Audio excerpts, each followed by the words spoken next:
record us because we might say something brilliant as we're waiting, like you just did. That happens a lot. So I'll repeat it. I teach to my clients and both coaching and mentoring that messages is everything. Your elevator speech, all those types of things is a capsule of what you do for somebody that you haven't met, right? And it's almost never the person that you're talking to or delivering to if you're in a group, right? It's somebody they know who's looking for you. And that's powerful. So true. Yeah, it's the unexpected. And sometimes what you're expecting, it turns out completely different, and it has everything to do with that message. Yeah, for my new speakers, when they're first starting out too, it helps calm them down because they're not trying to remember the speech. They just know the core of that message that they want to get out there. Yeah. Yeah. So when you talk about students, tell me a little bit about who you bring in and where you take them. Well, my repetitive behavior cellular regression process brings in people who have repetitive PTSD, self-sabotage, all those kinds of things. And when they're done with the 30 days, they're so taken by it that they want to learn it. So I bring them over to the Earth Wind Academy, an online classroom, and we teach them why we did what we did all the way through their 30 days. And then we help them very actively for the first year. But my people, 6-7 years they've been out there, and every so often they'll call up and ask my advice on something, and that's fine too, you know.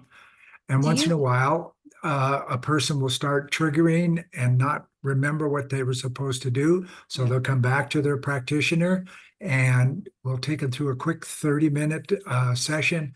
And they're out of it. They very seldom come back a third time. So it's really nice. Oh gosh, yeah, I have more questions on that. We're ready, but I'll save the question for when we're live. I have a big question about that. I want to make sure I'm going to say that right. Repetitive behavior regression process. Cellular regression, repetitive behavior, cellular regression. Such a new concept to me. Cellular regression. No, it's only been around a decade. Well, I'll share that story later when we get started. But it's a new world for me, but I definitely believe in it because I've seen it at work. Yep. Okay, here we go. All right, Fernetta, I think we're good to go.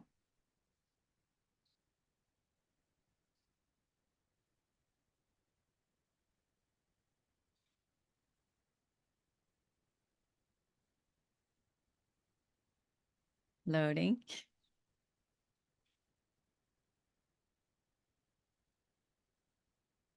This must be what it felt like in the olden days when you're taking a photograph.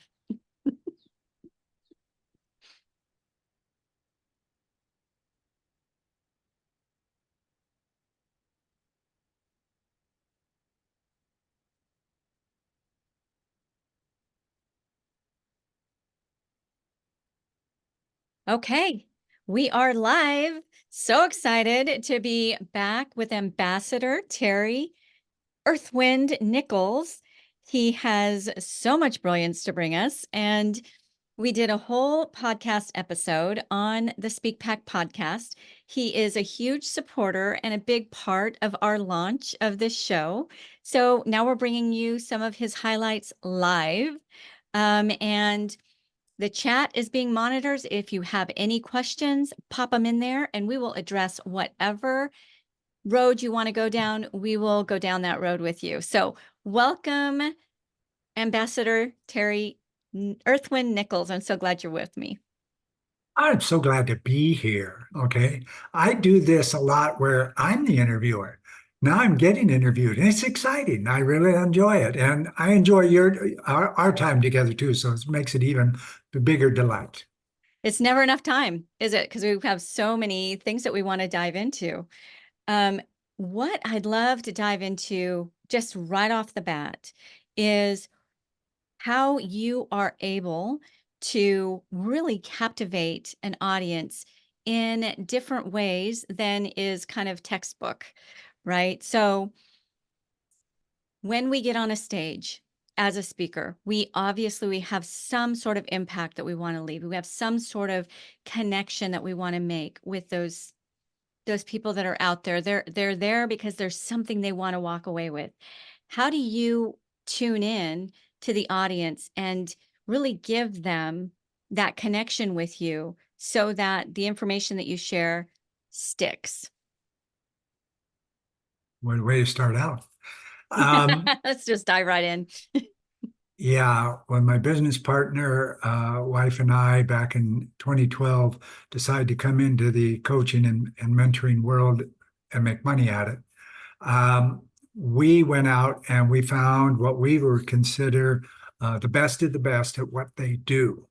And we got very high-end coaches and we invested highly in them coaches and we went through a lot of different things that I already knew, but it was on a new twist. And my high school or my college speech class, I don't know how I got through that class. I was so shy in those days that just getting in front of 12, 15 people at night school was a crazy experience. But now, all these years later, and made a lot of mistakes, learned from them. Um, as much as I can, one of the great teachings that I received well over a decade ago was get in the audience and talk to them. Make them a part of a real presentation. You're talking to real people, not a group of mannequins in the audience. It gives you a closer feel to them and them to you. I talked to him just before the event. He's a really swell guy, blah, blah, blah, or her, right? And when you get out there, the room doesn't seem as big because you got friends out there, okay? There's personal connections. So your attitude and your confidence shift to a more relaxed, forward thinking type of presentation that you're going to give, whatever it is. I have seen the difference between a professional speaker, somebody who really knows their craft and does it well, and somebody who's kind of an expert in something, gotten a little big on themselves. So they just show up, they do their grand thing on stage, and they exit before anybody even gets to shake their hand. Really, the pros know that they want to meet the audience before and they want to meet the audience after. And that is really something that sets you apart. And if for some reason the setup is in a way where you can't meet the audience before, a real professional will actually speak to the host and maybe ask for some phone numbers or some at least names and demographics of who's going to be there, because connection is everything when it comes to speaking. And you've really found a way to be able to read body language in a different kind of, for different reasoning than what people often think about reading body language for. Like, is that person being honest? Are they really who they say they are? You really read more like a mood. I think you do both, but when it comes to being on a stage, of what's really resonating, what's not, what's the mood? How, do I need to bring them up? Do I need to come down with them? So what are some ways that you sense that, or you read that in a room? Um, First things first, I've been a people watcher all my adult life. I've enjoyed it, and I've watched people in different cities all over the world. And I've not only have I just observed them, but what they were doing and going through emotionally when I was observing them. Are they laughing and joking and fully in love with the person they're with? Are they arguing? Do they appear to be frightened? Whatever those basic things are. And it wasn't to study them or to learn it. I was just interested, right? Because I'm also a helper. I'm one of the first people that will reach down and pick something up that somebody dropped. It's just, I would expect it for me, you know. And through that, about 4 years ago, my coach said, "Why haven't you written a book?" And I go, "Well, I'm writing some books now." And he says, "No, I want you to sit down and write a book about what you've taught me, right? Like everybody knows that if I'm standing in front of you like this and you're trying to sell me something, that means I'm not buying. Yeah. Okay. But what you don't see is my head is down slightly and to the left. This I'm taught. This I'm not conscious I'm doing. But when you pick up a baby, where does it go? Right over your heart. And what do? You nurture it. Okay. There's love, trust, openness to the head down and slightly to the left. And the right side of the body, the left side of the body mean different things. Now, if I'm sitting there and I'm going like this to the right, your left on the screen, ladies and gentlemen, that means I'm not really getting what you're doing, or I'm not understanding. And that comes back from thousands of years of military when they fought in the wars and they had their shields in their left hand and their spears and everything in their right hand. And it didn't matter if you're left-handed or right-handed. This is the only way that you would do it. So genetically, this is defense and deflection, and I've got to get out of here, as opposed to being open and I want to be here. So watching how people move subconsciously, their muscles subconsciously, can tell you what they're thinking. Are they understanding you? I do a temper check. Like my temperature check question is, does that make sense? 97% of the people who hear that question go, oh yeah. But what you've just done is you've given them permission to say yes out loud without them actually being conscious of it. And you do that 3 or 4 times through a presentation. When it's time to talk about what you have to sell or whatever, they're more inclined to say yes, okay? Because their defenses are down. But more importantly, when somebody is first interjecting with you back and forth, I'll give you a really good example that's in the book. It's really funny. I had a guy stand in front of me like this, like I was pointing out earlier, and I was selling him custom suits. The first time I'd ever talked to him, and he's in full lockdown. Okay. I stopped my presentation, ladies and gentlemen, and I said, "So how do you want to pay for it?" Visa, I guess. You take Visa? Yeah. Okay, we'll sit down and let's get started. We'll look at some cloth and then we'll take measurements and things like that. So we're in the middle of that, ladies and gentlemen. And he sits back and he says, wait a minute. I go, you have a question? He says, I sell millions of dollars worth of product for my company all over the United States every month. I'm in front of you with full lockdown, no buy, and you closed me. How did you know? And I go, here's why. And I pointed it out to him.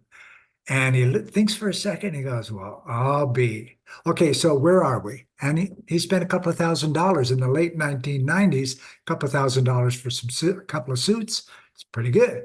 Okay, so it's the unconscious movement of what they're doing that will tell you more than what they're taught to do. Okay, so that's a big part of it.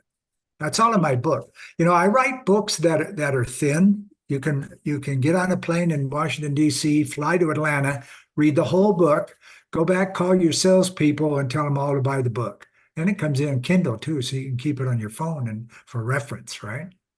We need that People these love days, that right? We just story. need to know what works, what's going to work. I don't need this whole novel. I just need to get to the brass tacks. Just tell me what works. And really, your books are amazing. I can attest to that. They're really great. They're just jam-packed, full of information.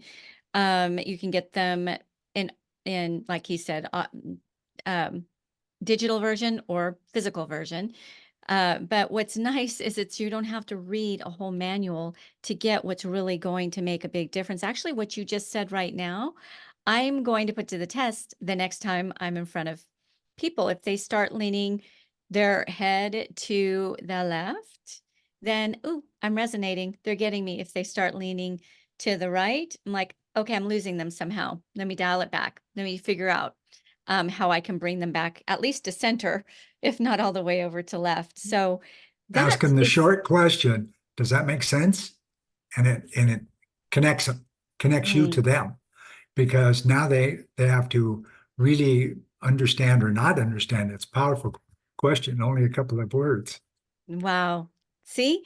And you've got a whole book full of those and those strategies. What is that book called? Because I know you've got multiple books, like 10, right? You've written 10 different ones. I've written 10. Mhm.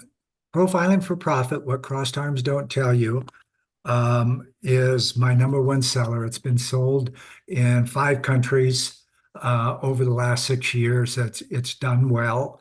Then I have some various other books, my journey in life, some business books that I've done, how to evolve your business from somebody who's just starting out, some things that you could take advantage of and not necessarily go into some big dollars hiring a coach for. Now, coaches out there, I have a coach, 2 of them, and I have a mentor, and I'm 71 years old. Okay. And all of them are at least 10 years younger than I am because I affiliate with minds, not age. Okay. A lot of people have a problem with somebody younger than them helping them. Drop that. That's all ego. You're leaving money on the table. Don't do that. In my book, a not literal book, but in a, a sign of brilliance and a sign of longevity and success is somebody willing to get a mentor who's just a step or 2 or 5 ahead of them, and they're humble enough to do that and smart enough to do that.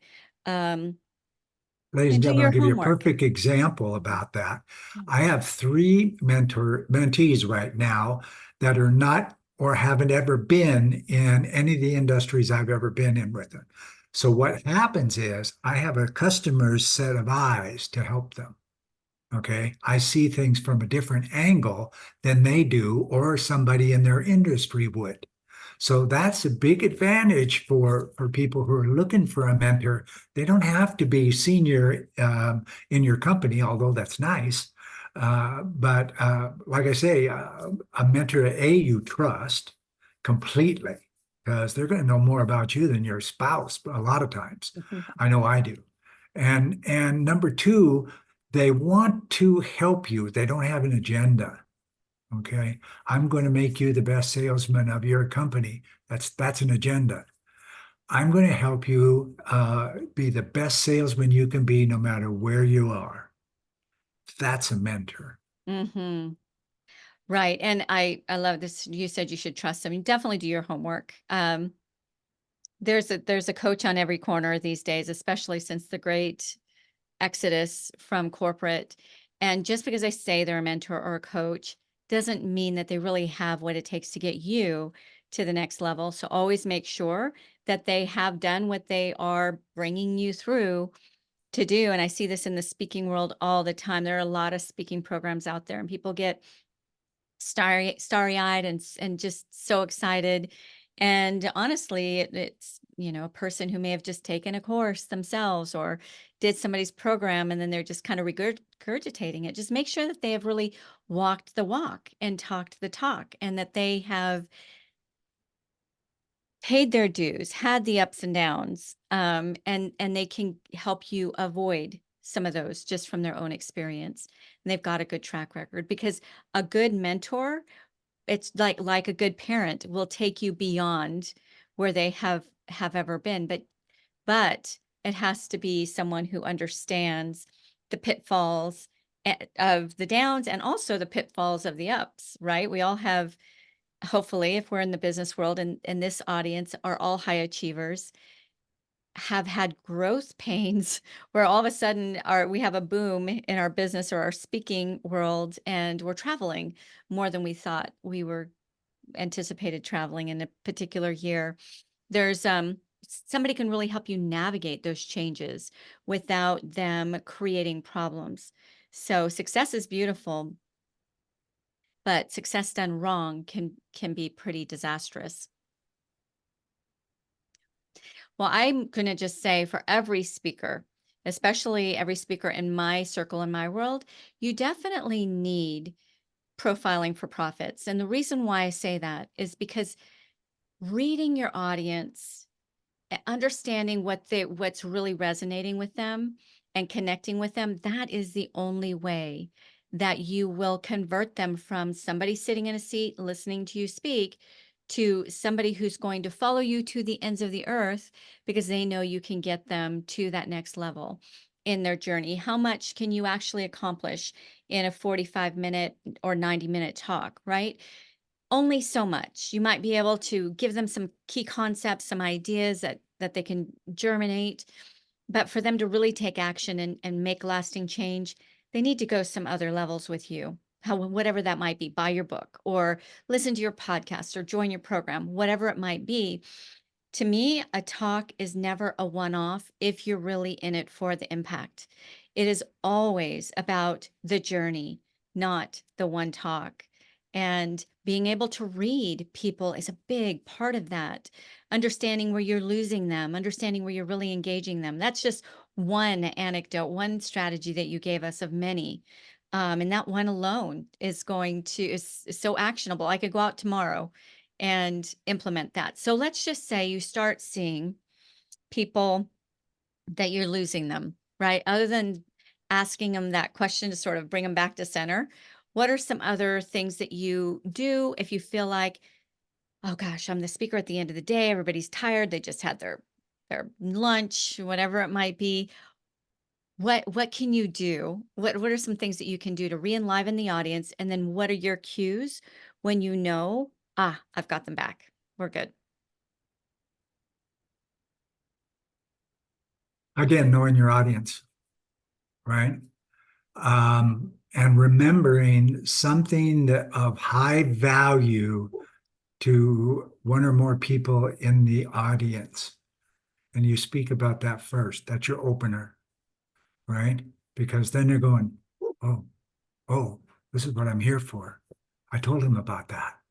Boom. And that reaction sends a wave through the entire audience, and they're not even aware of it. They're stopping their talking.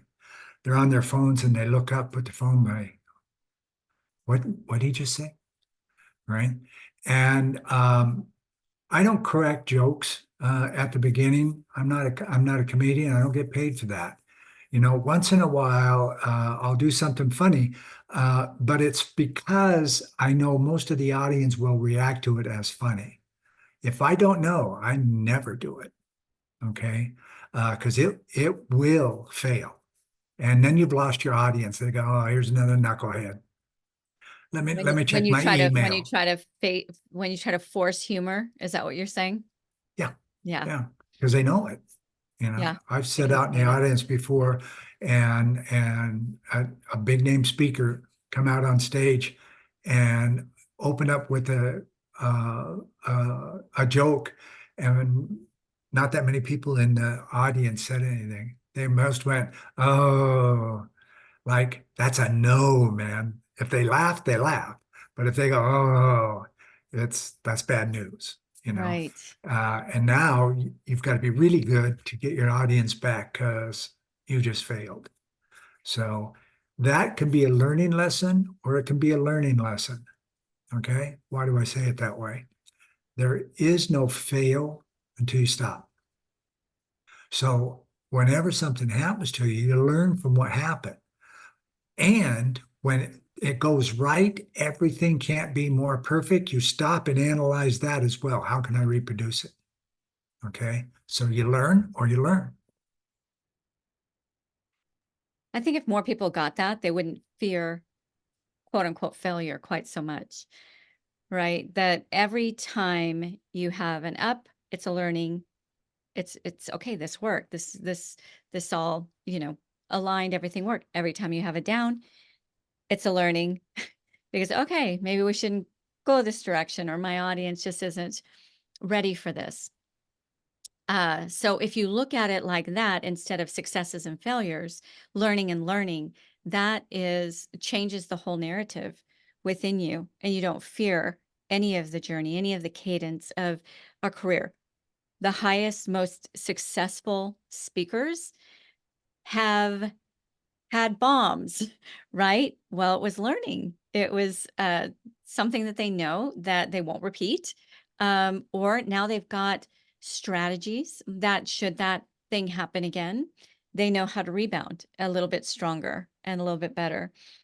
You talk to some pretty tough crowds. You have been amongst world leaders. You were a peace ambassador for the UN. And some of these tactics, I'm sure you picked up from other world leaders who you have to engage with an audience, right? You've got to capture their hearts if they're going to support the thing that you are about or trying to achieve. About 10 years ago, please correct me if I get any part of this incorrect, you developed a system, and I'm going to read it because I never get it quite right. Repetitive behavior cellular regression. You're the father of RBCR. Where did it come from? Like, why did you were even compelled to develop this? And I know that hundreds of lives have been helped since developing it. So where did it come from? What spurred you to develop this process? What is it, and who is it for?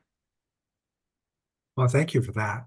I'm quite proud of the journey that it has created and the lives it's saved. Back when I first started speaking today, told you I was a helper. Okay. And very not that many people know that I'm a commissioned Stephen minister. It's an international ministry that helps people. Okay, it's non-denominational and helps people in time of severe stress or end of life or those kinds of things. And well, it was 2009. I was on Facebook with a Facebook friend who was in Australia, and I was in upper Midwest of the United States. And her comments back and forth, I asked her if she'd like to come on Messenger and we can talk because I was concerned about her. And so we did that for a little bit. And I said, "Do you have Skype?" She says, "Yeah, let's come up on Skype. Let's talk." And so we did. And she told me her life story in and out of psych hospitals. Her family won't talk to her. Her daughter would not allow her to come to her wedding, just a lot of stress and tragedy in their life.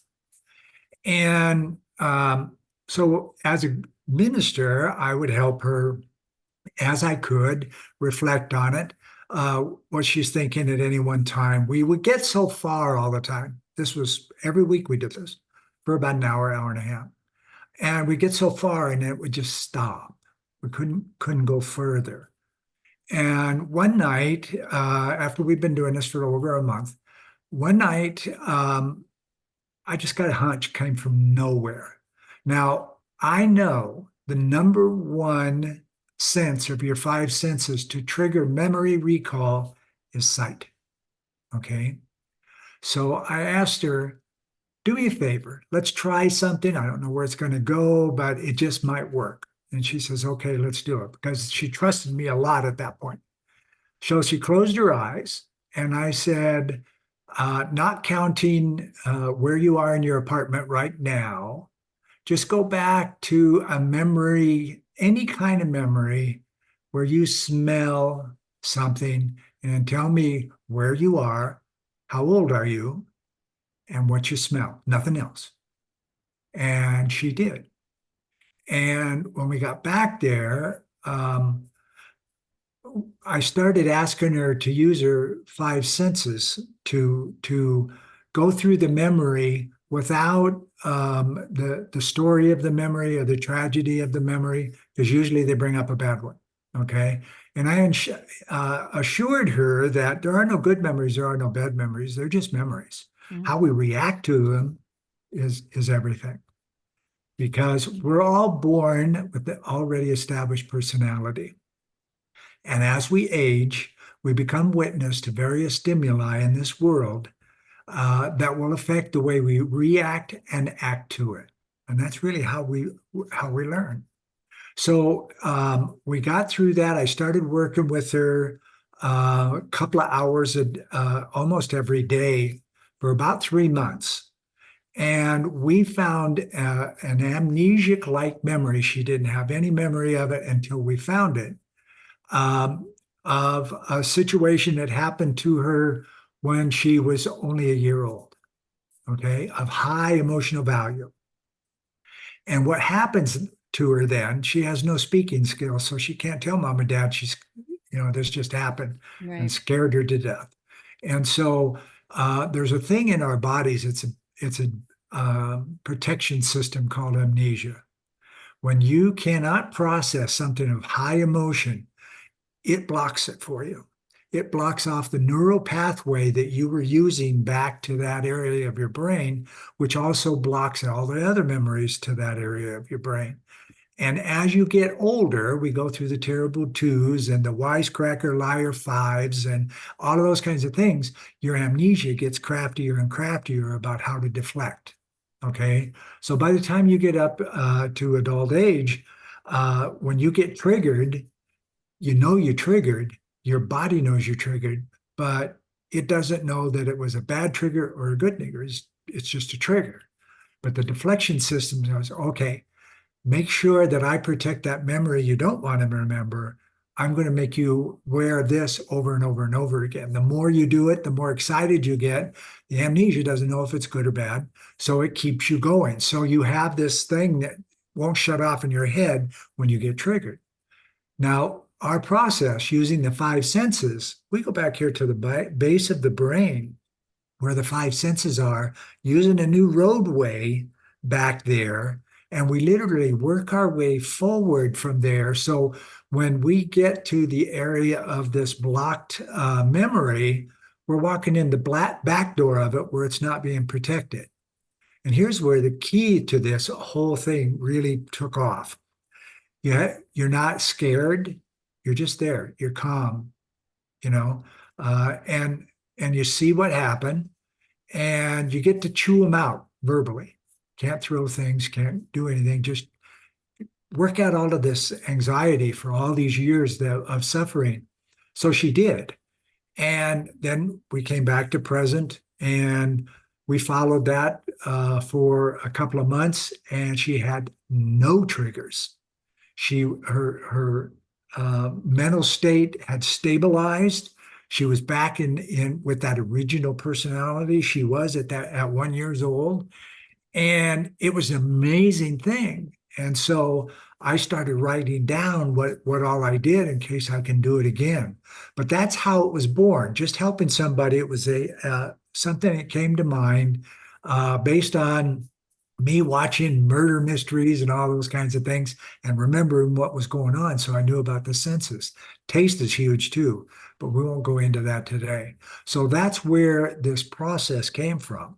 And over the following years, as my wife and I got a company going in 2012, I decided that our clients are going to go through that process before they go through any of our training and coaching, so that if they do have something back there that it will self-destruct, we'll neutralize it and take it away, and they'll be far more successful. So we started doing that. And then over the next 3 or 4 years, we further developed it into what it is today, almost a decade later. And we've got it down to about a 3-hour process. We use Zoom now. We don't hardly ever use Skype. It's complicated to use. And we help them find that lost memory and neutralize it so it doesn't bother them anymore. Stop suicide ideation. I had a veteran come to me almost ready to pull the trigger. 3 hours later, he was perfectly relaxed. Within 6 months, ladies and gentlemen, this Army veteran had no guns in his house. They were gone. You don't need them. Okay. So, and that was 8 years ago now, and he's still fine. Wow. So So it's one and done, like for that hiccup in your timeline. exactly. And Oh, wow. then where it goes from there, we teach him if something else, we're humans, we got emotions. Something else of high emotional value happens to you after the session. What you do with it in 7 to 8 seconds will neutralize the effects of that emotion. So their one and done really stays. You say high emotional value instead of trauma or other things. That sounds intentional? It is very intentional because not everyone relates to trauma. What they think of with the word trauma is an attack or those kinds of things. But we found we're in 6 continents, some 13 countries, 27 US states now. And what we found, all of my practitioners, is um, when they get to that point of enough is enough, then they're really ready for us. And when they go through this process and they really get it that they can control the future, then they're completely in. And it's beautiful to watch. It's really beautiful to watch. Do you find, is this kind of just not discriminant, meaning these kinds of I'll call them hiccups because I don't know what else to call them, is indiscriminate of race, social, economics, or do you find it's more pervasive in high achievers or comedians, or where there's something that they're trying to compensate for because they don't want to face the thing? Great question. Great question. The demographic of our clients worldwide is non-high school graduates to PhDs, men, women, all four of the principal races. Okay, veterans, non-veterans, combat veterans, non-combat veterans, from all walks of life. Okay, this is something happened way back before you had a language to describe it, and it's not always an attack. You see something you don't understand. One of my clients at 3 months old witnessed a car run over a dog that she liked, and she didn't know how to handle it. Right? She cried and everything. Mom and dad picked her up and got her to stop crying, but she created an amnesic memory from that, and it really affected her the rest of her life. Now, when we went back and she was able to neutralize the driver who was driving the car, who probably got real scared and drove off quickly because he didn't know what to do, um, that's completely neutral. And that's it had no attack on her, but it was high emotional. So, in order for us to be as neutral as we can, it's a memory of a situation of high emotional value. This is so good. And you have to neutralize it. So if we just have a pattern in our life, we're like, oh, I wasn't going to be here again. This just wasn't going to happen again. Is it likely that there's some sort of amnesiac? Is that what you said? Amnesic, yes. Amnesic thing Mhm. in there that you just have no clue that is there, and your best efforts is not going to be able to sort of force yourself past it until you face the thing. Is that fair to say, or I'm one of those people. okay. I have lived a life of self-sabotage, extreme success, self-sabotage, and failure. Repeat, repeat. And I've always believed my whole adult life that there's something that's causing that. It's not me doing this to myself over and over and over again. So when I finally got a practitioner good enough to take on the big guy, we were able to find out a memory of me being assaulted at 3 months old. Wow. And to preface that, ladies and gentlemen, I have a photo that's very dear to me now of my father holding me at 3 months old.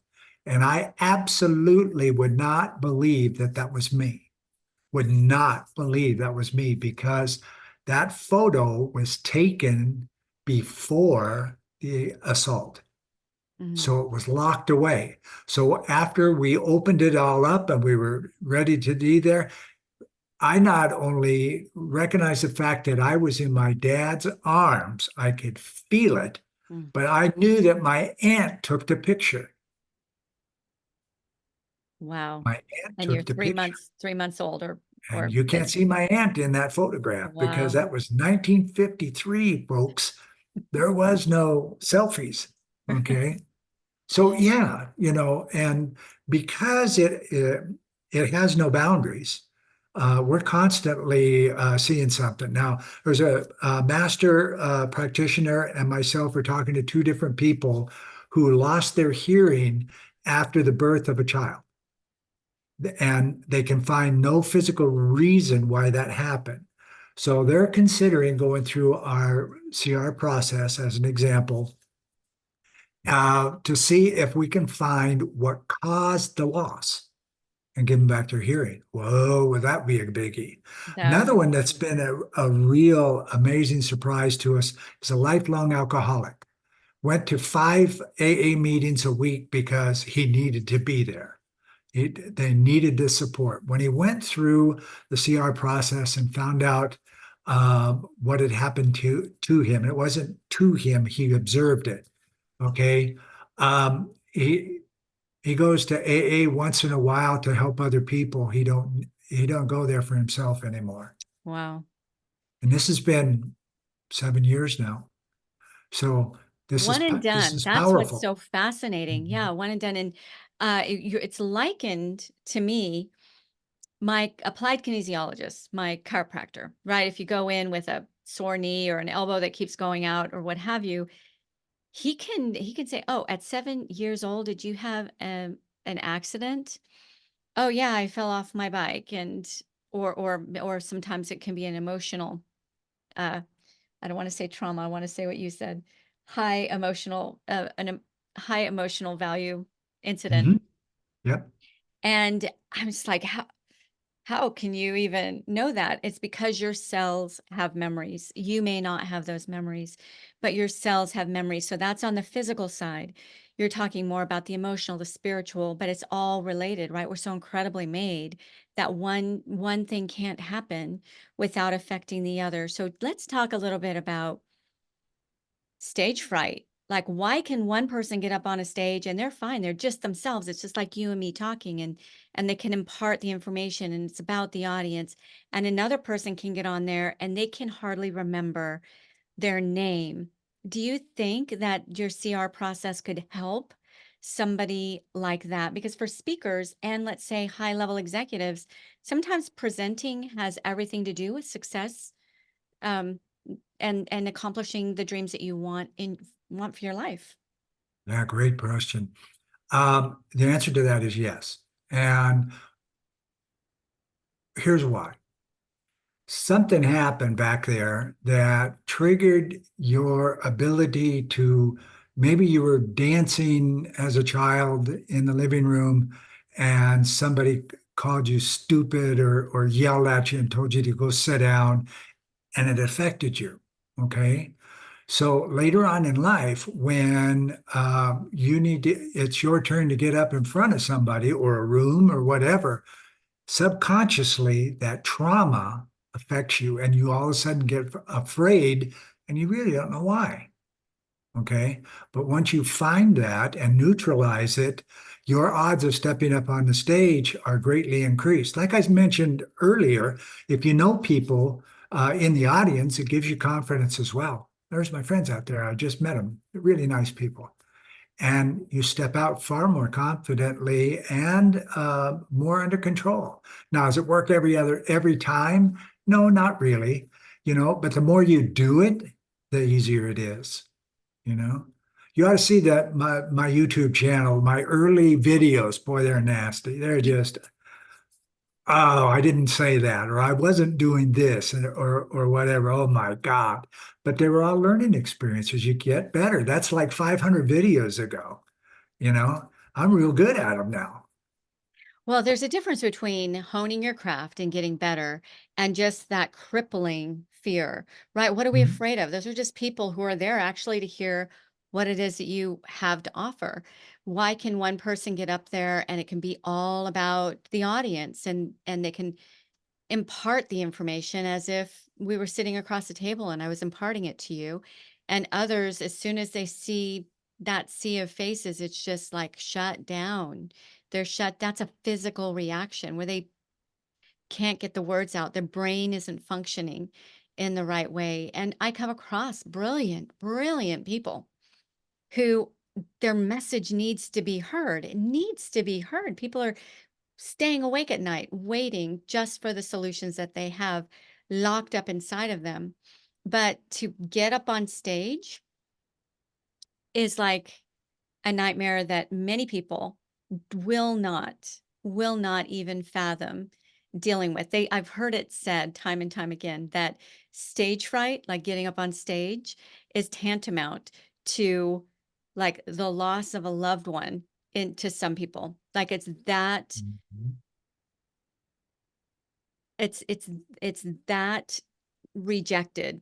And Mhm. I really believe that for whatever reason, that your body going into some sort of protective mode that you're unaware of and is unrealistic. So your CR process, it sounds like it might take more than one time, but how do you get down to, okay, this is because we all have thousands of things that happen to us in our lives that are negative or not negative, and but there are of high emotional value. How do you pinpoint it's that one? That one is what is causing this thing to happen.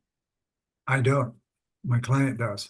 Ooh. When we go through three memories and inventory each memory with the five senses, we pay attention to what they say, how they say it, and what they are describing.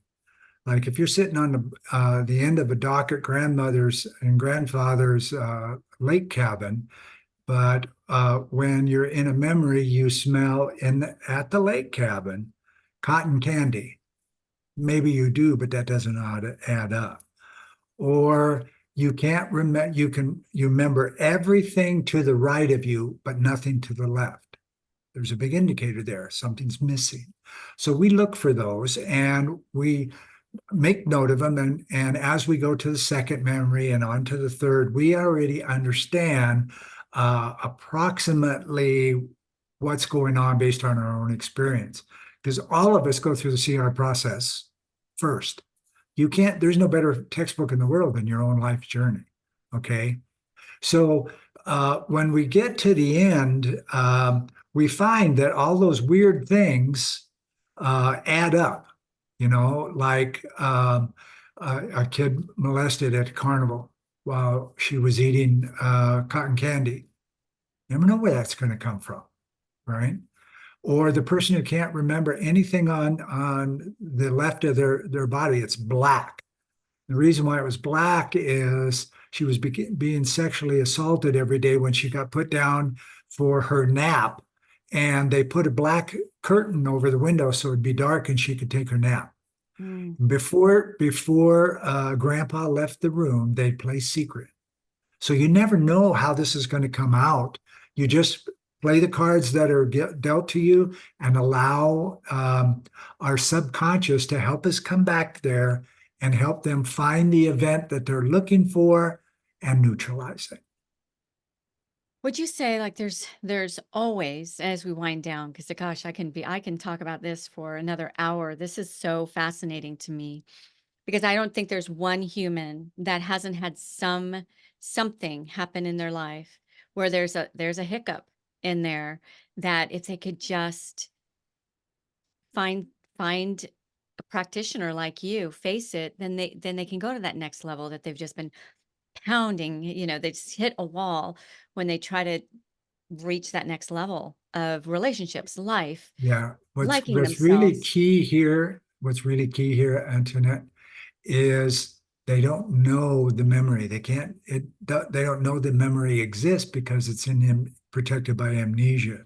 So anything that they think is the reason why they are the way they are, it's not. So if they That's just think I'm a important to failure at know. relationships, it may not be that. It's that resistance to something that happened. And it's just related. It couldn't, if you're 6 months old, how are you having a relationship? But there's something that's keyed to the love of another person that happened to them at the early age, that they're now subconsciously afraid of that full commitment to another person. See, it's more complicated than that. We take in a couple of million memories a day. So there's plenty back there to find. But there is one. And our clients find them every single time. Wow. If somebody's interested in really diving deeper into this, do you have a website, a group? How do they get a hold of you to learn more about it? All the above. If, ladies and gentlemen, if you Google Terry Earth, Wind, Nichols, there's one in the world. I'm real easy to find. We do have a website, evolutionaryhealer.com. I'm on all social media. I'm very easy to find and to reach out to. I have various links on different social media, whatever. You can click on and get 15-minute confidential Zoom chat with me. And I do it with Zoom and not phone because I want to watch you. I want to see what you're doing while we're talking to Hmm. help me help you. I can't think of one human being who has lived on planet Earth that this couldn't help in some way, right? It could be something that's very minor, or it could be something that's really holding you back in a big way. Um, as we kind of wind this down, is there is there something we can do just as individuals to take a step back, maybe look at some patterns in our lives? Because obviously the first step is recognizing that, hey, maybe I do need to grab somebody to help me with this thing. What can we do to say, ooh, maybe there's a need here to go a step further? Right. In every one of my presentations, I take somebody through this definition of repetitive behavior. When you make a conscious decision, either to do something and not do it and can't follow it up two or more times, you have a repetitive behavior. Okay. There's a reason why you can't follow up. And that's when you look up to us. You go on my website, find my white papers. You can deep dive into the science of my trademarked RBCR. But that's the key. If it keeps happening to you, there's a reason why, and it's not a conscious reason. So let's just say something simple, like you have really tried to do a morning routine. Like you've written it out, you've gone to all the morning routine classes, and you really love the mornings. You want to get a handle on your mornings. And 2 days in, it always kind of falls flat. Is that more of a discipline thing, or could that be something deeper? It could be something deeper. Um, I I tell people, as soon as you get up, make your bed. You've now successfully accomplished something in your day. Now, it's not real hard to do. Psychologically, it's powerful. Make a bed.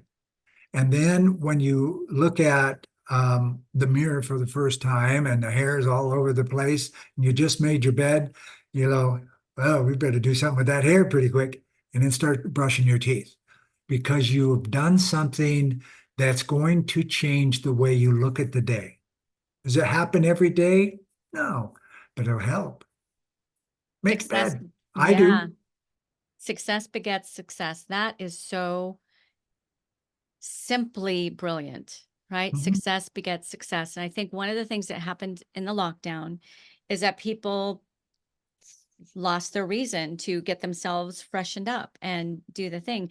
But the ones who kept their routines, who got up, made their bed, brushed their teeth, put real clothes on, weren't in their pajamas all the time, there's studies that show they fared a lot better through the whole process just by those acts of intentionally caring for yourself, right? Intentionally doing positive things just for the sake of doing them, not because you have to, because you're going to be going to school or going to an office, but just because you care. So I can really see how the power of that can just really translate into the whole rest of your day. Yeah, and another big thing that people get into a rut from, they look businessy on the top, but they got their shorts on and flip-flops on. Psychologically, you're not in the game. You're not in that meeting. Right now, I'm ready. I have my jewelry on, I have my shoes on, my pants. I'm ready to step out on stage before 2,000 people. And you get to see me uh, at the business me. I do this with a lot of groups that I've been in. I says, you guys are doing yourselves a very high disfavor by not being fully present psychologically before you hop on to business meetings or anything like that. Dress the part, be in it, and be ready, and you'll enjoy it more, and the people or persons that you're talking to will enjoy you more. That is so key. Thank you for bringing that up, because as speakers now, our opportunities aren't just on stages. This is a stage. This can be a very lucrative stage, definitely a very impactful stage. So take it as seriously. Why would we not take this as seriously as stepping up onto a physical stage? It's all about the mindset, right? The value that you're placing into the action you're about ready to take. You're basically telling your whole body, hey, this isn't that important. Wear your, I don't know, shorts or whatever down beneath. They're not going to see it, but your body knows. And that's really key. You show up differently when you're dressed the part, right? Mhm. Absolutely. Yeah, it's a brilliant place to end. Sometimes we talk about subjects that might not seem directly related to furthering your speaking career, but that's not the case today. And it's not ever going to be the case with somebody that I intentionally bring on to this show, Ambassador Terry Nichols. Um, and can you just, is it Ambassador Terry Earthwind Nichols all the time, or what's your shortened version, or is it all? A lot of people call me Ambassador Terry, and that's Ambassador fine. Terry. So Friends call me Terry. They variances of Nichols. Hey, Earthwind, come here. I want to ask you something. I'll never I'm say, a hey, Native you. American, so that's my tribal name is Earthwind. Okay, So wonderful. there's variables.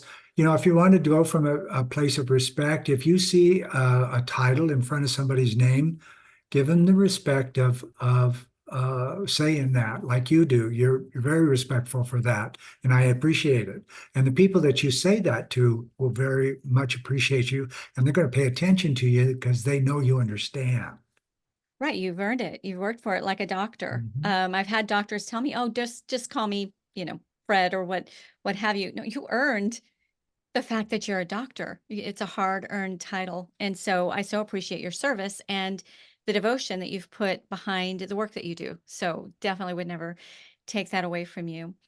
Um, what you brought to us today is so valuable just on a human level. But if you're really going to put yourself out there as a speaker and make it in a way where you are impacting thousands of, maybe countless lives, then you've got to be as whole as you can be, because it's not an easy space. You are in a vulnerable place when you get up in front of people and express the concepts that you have. So I just want to encourage everybody to take that seriously. Don't brush it aside. Don't think someday you'll deal with that thing, right? Or you'll take a second look. Um, Definitely go and check out what Ambassador Terry has. I think you said it was evolutionaryhealer.com, and just see, right? It doesn't hurt 15 minutes. Just even see if there's anything to explore. If you want your career to go the next level, do whatever you can. If you're serious and you want to be a professional, don't leave any rock unturned, right? Do whatever you can to get yourself to the strongest, most able level, because the better you do, the better you get to do, right? You get the more good you do, the more good you get to do. So if you're serious and you're a pro, and I know my audience, they're high achievers, they're here because they do want to make a big difference and they want to be successful in what they do. So thank you for bringing your concepts and your transformative strategies to us. And I so appreciate this time you've spent with us. Thank you. I knew this was going to be great. So hopefully we'll get to see you again. And for everybody else, ciao, ciao for now. Bye.